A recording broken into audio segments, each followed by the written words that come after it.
ఎగువన కురుస్తున్న వర్షాలతో కృష్ణా గోదావరి నదుల పరిధిలోని ప్రాజెక్టులకు వరద ప్రవాహం కొనసాగుతోంది. కొన్ని రోజులుగా ఆల్మట్టి, నారాయణపూర్, జూరాల ప్రాజెక్టుల నుంచి వరద వస్తుండటంతో శ్రీశైలం ప్రాజెక్టుకు జల కళ సంతరించుకుంది.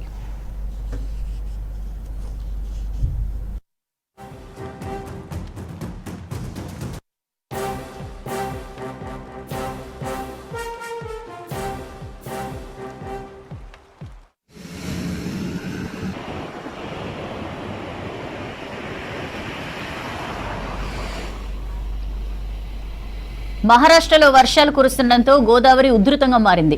కాళేశ్వరం దగ్గర గోదావరి 13 మీటర్ల ఎత్తులో ప్రవహిస్తోంది. ప్రాణహిత, ఇంద్రావతి నదులకు భారీగా ఇన్ఫ్లో కొనసాగుతోంది. మేడిగడ్డ బ్యారేజ్కి 9.89 లక్షల క్యూసెక్కుల ఇన్ఫ్లో, సమ్మక్క సాగర్ బ్యారేజ్కి 10,74,000 క్యూసెక్కులు, సీతమ్మ సాగర్కు 11 లక్షల క్యూసెక్కుల ఇన్ఫ్లో వస్తోంది. దిగువ ప్రాంతాలకు వరద నీటిని వదులుతున్నారు అధికారులు. భద్రాచలం వద్ద గోదావరి నీటి మట్టం తగ్గినట్టే తగ్గి మళ్లీ పెరిగింది. ప్రస్తుతానికి 50.9 అడుగుల ఎత్తులో వరద నీటి ప్రవాహం కొనసాగుతోంది. దీంతో మరోసారి రెండో ప్రమాద హెచ్చరికను జారీ చేశారు అధికారులు.